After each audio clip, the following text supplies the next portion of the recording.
What's going on, guys?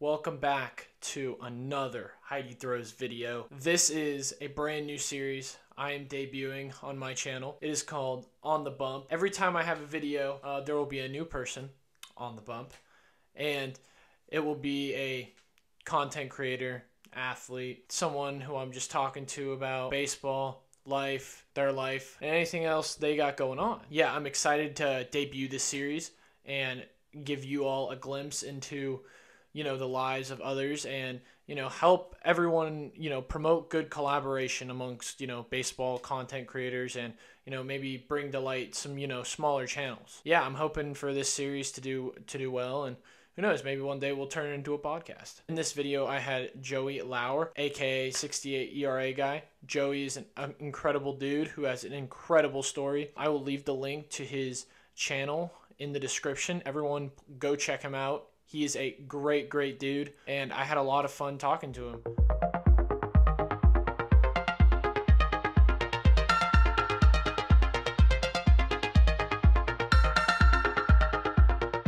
On this week's edition of On the Bump, we have Joey, aka 60 ERA guy.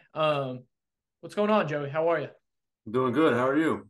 I'm doing Happy to all be right. here. I'm doing all right. So, Joey, can you briefly explain about, your journey to, D1 baseball, and kind of maybe explain about what your channel is about and who you are? All right. So, for those of you that don't know me, my name is Joey Lauer. I go by the alias of 60 ERA guy on social media, and basically, there's a big long story about that, and it's a symbol of my worst season in my career, and also probably one of the worst seasons in college baseball history, where I ended up having a 60 ERA, and it was after 8 different appearances. So it wasn't like just I had one shot and then blew it. It was I literally had a 60 ERA. Before we get into that part, I'll talk about sort of like how I got into baseball. I had a couple of relatives that were very involved in baseball when they were growing up and playing in college and high school ball. From that point, I just sort of I came out of the womb and I was very involved with baseball pretty much.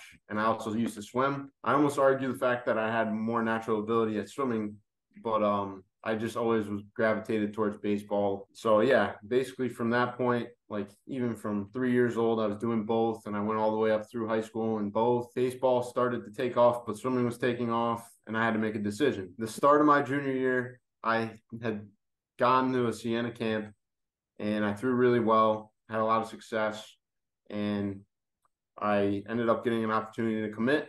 So I committed in just on Halloween my junior year or high school. And basically from that point on, I sort of like paved that way into I was dead set on I was going to play baseball in college.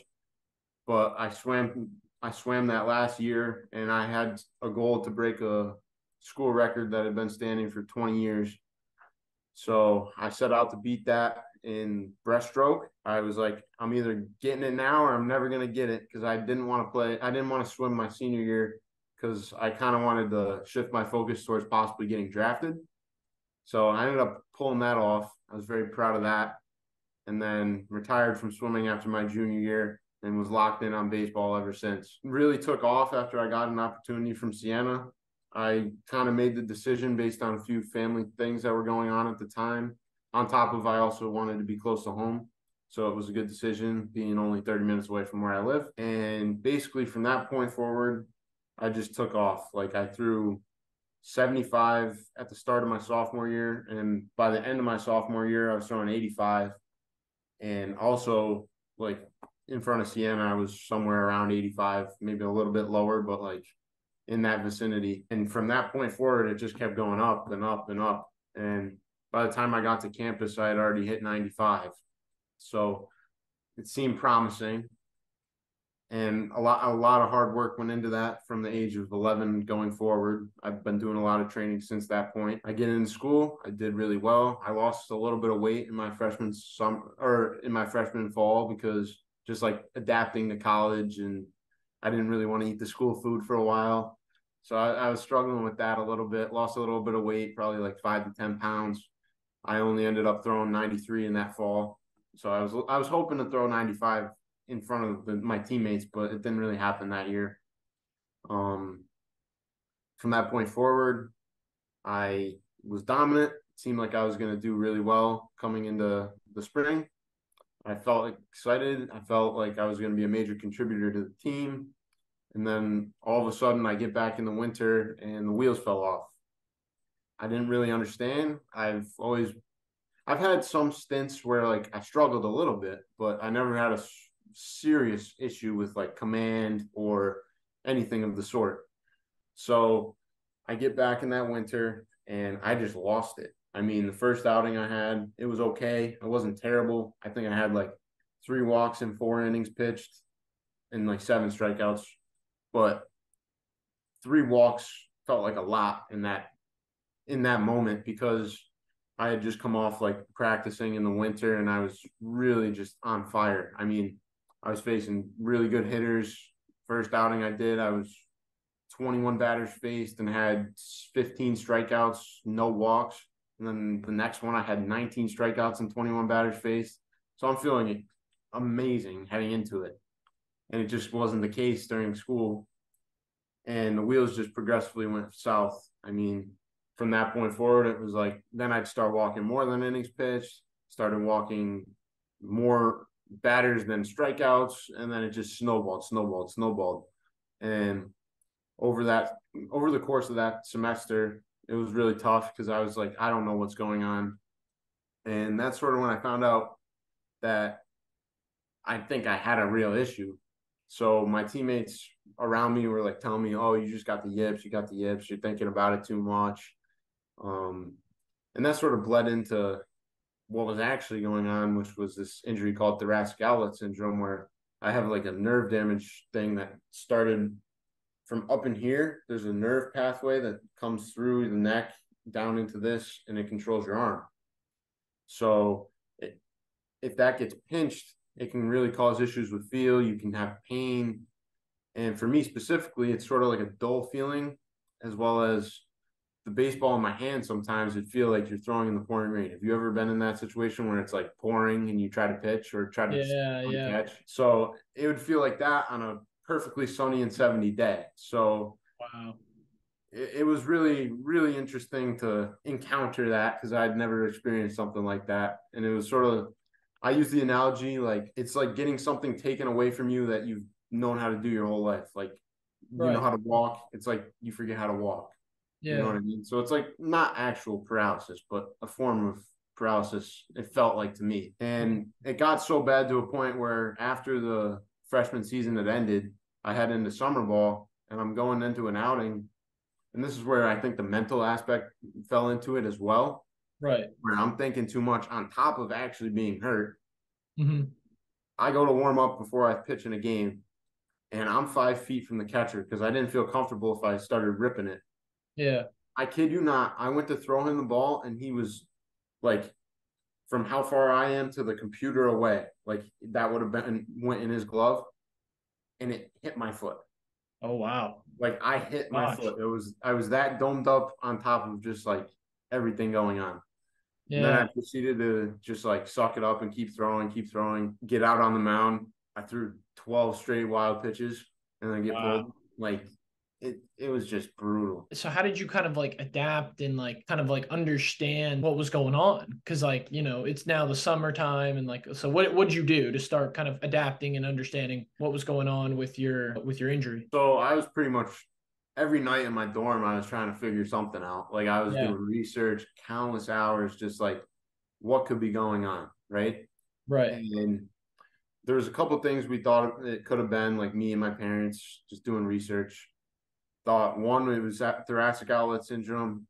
Two, it could have been like a ulnar nerve issue, or it was mental. So like, Right. and I would be like in a circle thinking, okay, today it felt like it was all mental. Today I felt mentally clear. This was clearly a physical issue, and it would just snowball over and over like the same process. Yeah. So I ended up going to Boston Hmm. to get checked out by a specialist for thoracic outlet syndrome. And prior to that, I had been doing like PT, like standard PT, nothing too extravagant. I sort of thought like this wasn't really helping. He's treating me for a shoulder problem, and I don't really have a shoulder issue. It's kind Yeah. of so I went to see a specialist for my parents. They took me through a series of tests to figure out like what's going on. Do I actually have thoracic outlet syndrome, or is it just like a mental problem? Mhm. So what they did was they tested me with like they would hide my eyes, like I'd have to close my eyes, or they blindfold me, and they would like take a feather and just put it across my left hand and put it across my right hand. And I kid you not, I had no idea when they put it on my right hand. Wow. That's So crazy. I had no feel. Like I was like, "Are you gonna put it on my right hand soon?" And they're like, "We already did, and you said you didn't feel anything." Wow. So How did that make you feel? Like, what were you kind of thinking? I was like, I don't know what's going on. I was so confused. Like, because that's the next step is how do you treat it?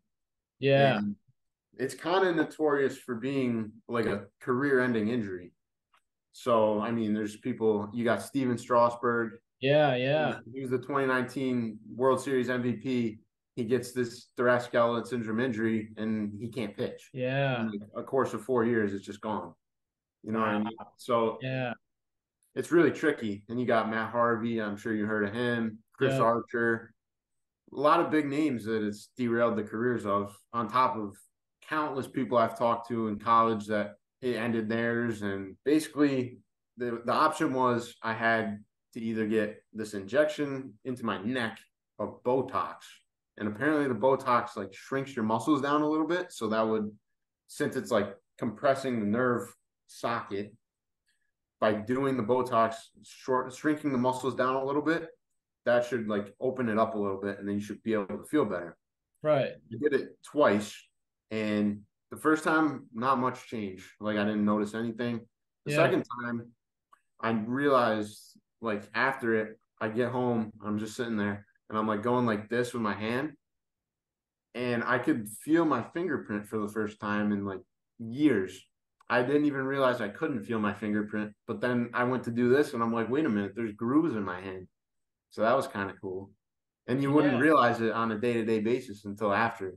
So that No. one helped a lot. And Yeah. I Yeah. still can feel it like that, but it wasn't like a full solution. They say that's sort of like a band-aid for the Uh-huh. problem. So it can last like 3 to 6 months. I think I'm just naturally healing a little bit, and that's why I can do that now. But so I had that going on. And then the only other step they have is surgery. And the surgery is pretty extensive. Hmm. They can, I mean, they'll take your like first rib out of your, like, there's a rib that runs right up here. Yeah. You wouldn't even realize the ribs go all the way this high, but they take Yeah. that out. And I mean, there's no guarantee that it works, but because it's like kind of an exploratory procedure. But Right. for some people, it does work, and others, it's no different. So, Wow. That's crazy. yeah, That is definitely crazy. yeah, me personally, I would rather just take my chances and see what happens instead of doing an exploratory procedure.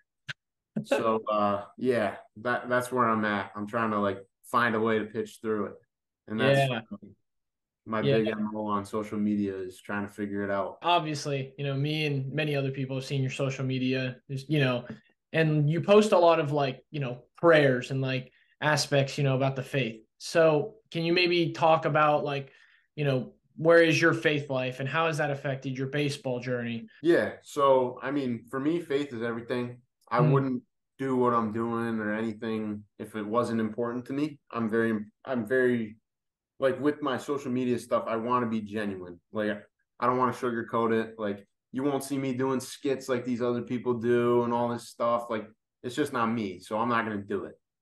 But faith is very important to me. And if I have a platform where I can reach an audience of people and maybe not guaranteed like get them to follow God, but if I can just spread my message a little bit and show like he's important and he's the reason that I do what I do and why I am content with where I'm at in my life, then I'm gonna do it. So I have been raised a Catholic my entire life. My family's very religious, and I kind of have just gone through it that way. And a big piece of it was my grandma. She unfortunately passed away about 3 months ago, but she fought cancer 4 separate times. Oh, wow. And this last bout that she had before she passed, she was fighting it for 6 years. And basically, she's like a big piece of why I believe so greatly in faith is just her will to live. And she would pray every single day, every night, pray for all of her children, all of her grandchildren. And this lady's fighting cancer. She'd never pray about that. She would only pray about us doing well. And I mean, the stories she would tell me about like just her encounters with like having either visions or just like literally she sees Jesus right in front of her. I can't, like, she's not a woman that would lie. And some of her vivid stories about that and her encounters with God, like, I'm a believer. That's all I needed. And I'm grateful that she was in my life to show me that, because I'm sure that a lot of people, they didn't have that sort of opportunity, and God blessed me with that opportunity. So I'm very appreciative that he's been able to show me his power and his abilities at such a young age. Speaking of your grandma and everything, so was there any certain moment or like a time, where you're like, God's got me? Can you maybe explain that moment? Yeah, so I'm going to go into a story of one of my outings this year that actually went really well.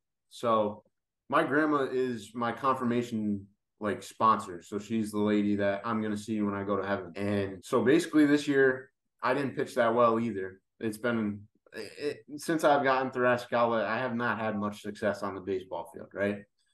So I go out there and they give me an opportunity, and I'm pitching at home against Dartmouth. Now, Dartmouth wasn't the best this year, but I also found them on a day where my stuff was working pretty good. So I go out there and my bullpen was terrible. I threw so we don't have a backstop in our bullpen. Like, I threw probably 5 balls down to the dugout, and they threw them back, and I kept warming up, but not great command, clearly. And I go out there, and I just felt this, like, I don't know how to describe it. It's just, I knew it was God. Like, he was in my corner that day. And the significant part of this is my grandma passed like 3 days after this. Wow. So I get out there, and we're beating up on them pretty good in the first place. So we're up like 6-1 when I got in the game. And I get up there, and I haven't done anything this whole year. I go out and I struck out 2, and I think it was strikeout, pop out to the pitcher, or pop out to the catcher, and then strikeout. And the kid I struck out was my childhood friend from Little League on the final strikeout. So it was a clean inning, 1, 2, 3, 2 strikeouts, got out of it. And me and her talked about it like after I'd finished, went back home just to like visit with her, and that was really cool. I mean, I still haven't had success like that post her passing, so I think that day was such a special day, and she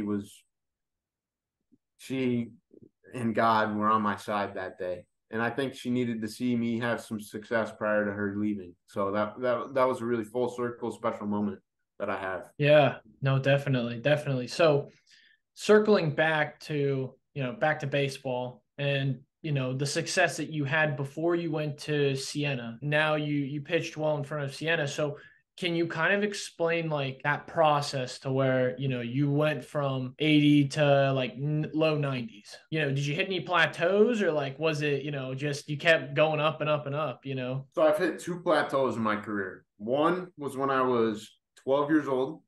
I was pretty much like as small as you come at that age. I was about 4'8", and I mean, considering I was 4'8" and throwing 60 miles an hour, that's not bad. But from that point to 14, 15, it was like very bottom of the barrel speed in terms of like where I was at the ages. So I kind of learned how to be a finesse pitcher because I had to have success. Yeah, And yeah. the power wasn't there. I had to mix it up and hit spots, and I think that was a good thing. Mm-hmm. But basically what happened was from that point to that point, I mean, the average fastball at 15 was like 82, and I was throwing 75. and I was just below average because I hadn't grown. But in this whole time, I was working really hard because I just believed that I had it in me. Like one day it was gonna come together. So I'm sitting there and I'm like, all right, basically what's gonna happen here is I'm gonna keep working hard until it works. And it was never like I was getting cut from teams. I was still good enough to make the teams, but I just didn't have that jump to where I was gonna be like a Division I talent. And that finally hit once I turned 16 and started to grow. And basically from that point forward, I just was up, up, up, up. And then I woke up at 18 years old and I hit 95. Like it was just a very fast jump. And then from 18, when I hit 95 to now, I hadn't gone up. Like I was 95 because of the injury and like just trying to figure it out. I went down for a couple years where I was like topping 93, topping 94.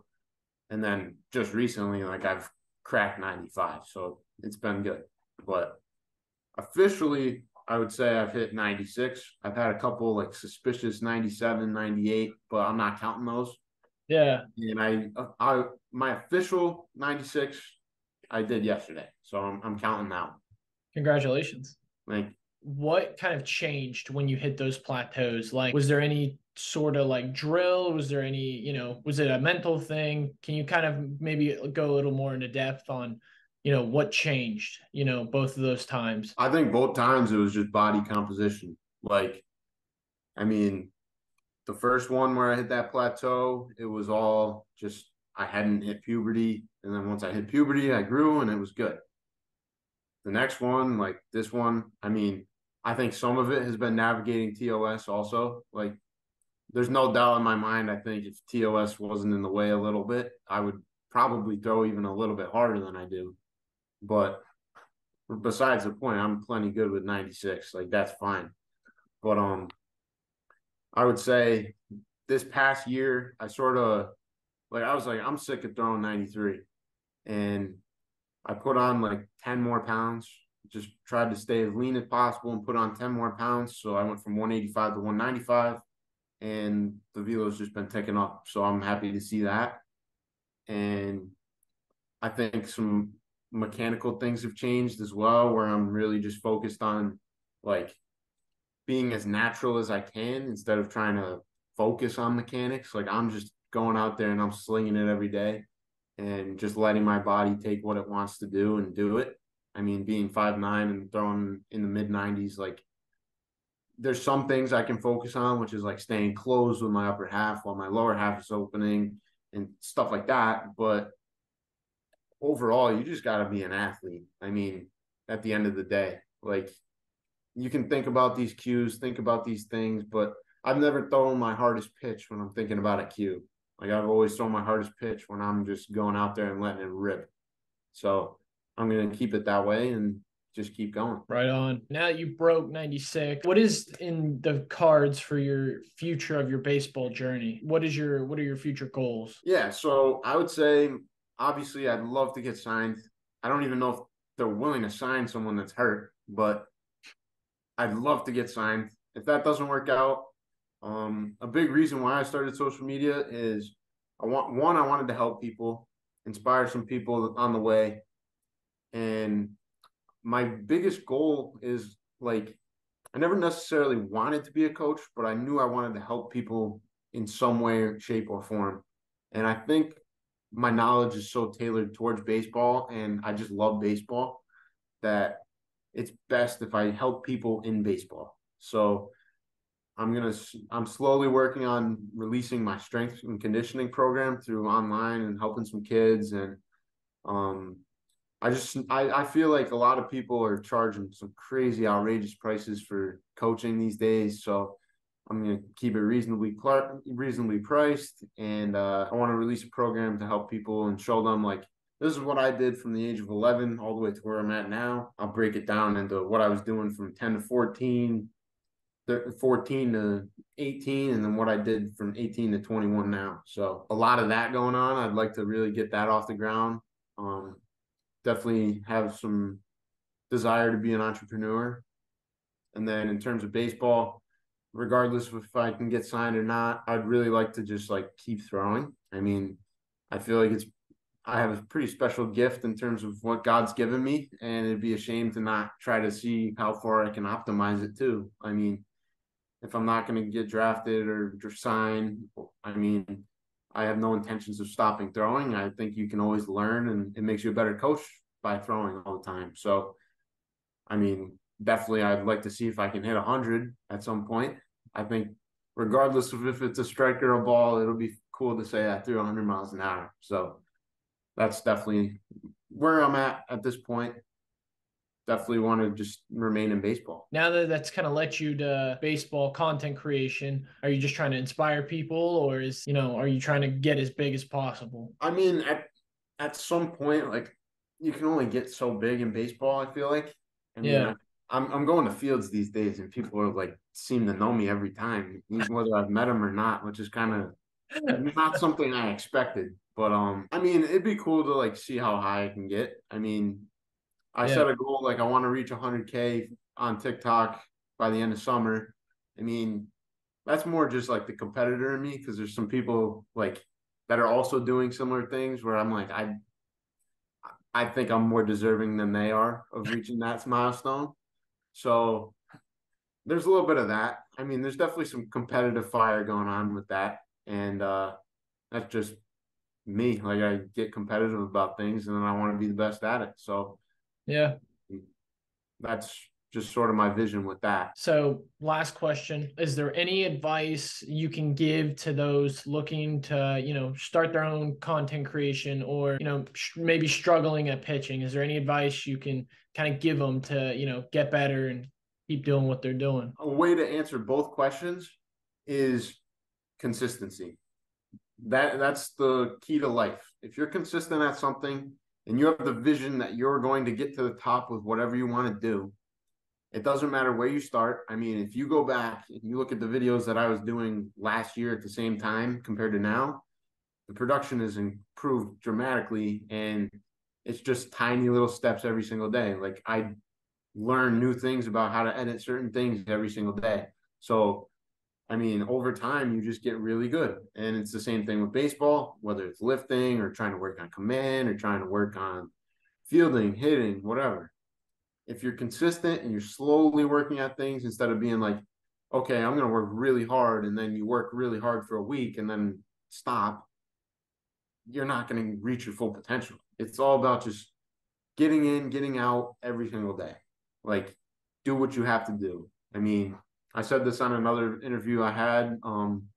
There's countless days where I don't want to do what I end up doing, like whether it's going downstairs and lifting, where I'm actually right now. Half the time, I don't want to lift, but I know if I at least go down there and do it a little, like I'm going to do it and I'm going to do it the best I can. But even if it's not 100% of what I am capable of doing, I still went down and did at least 85% of what I was capable of doing. So that's better than zero if you didn't end up going, you know? So that's sort of what I would say is consistency is the most important thing. I would say also start from a young age with whatever it is, because if you can get in the habit of being consistent with whatever, it makes it a lot easier. Like I don't think about like my emotions of, oh, I don't feel like doing it today. I'm just, all right, this is what I got to do. Even if I don't want to do it, I'm just going to go do it. And simple. So I think hopefully that answered the question. I may have went on a little tangent there, but that's sort of what I would say, consistency. Yeah, definitely. Well, thank you, Joey, for joining on the bump. Good luck with the rest of your season. Thank you. I appreciate it. It was a great time. Joey, love you, bro. Thanks for joining me in this video. Thanks for letting me interview you. Yeah, guys, go and show Joey's channel some love. Go and check him out. He's a great dude. Love what he's doing. If you all like this series, please like, comment, and subscribe on the video. It would help me out a ton. I hope to do more of these episodes and more of these types of videos. So anyways, guys, thanks for watching the video.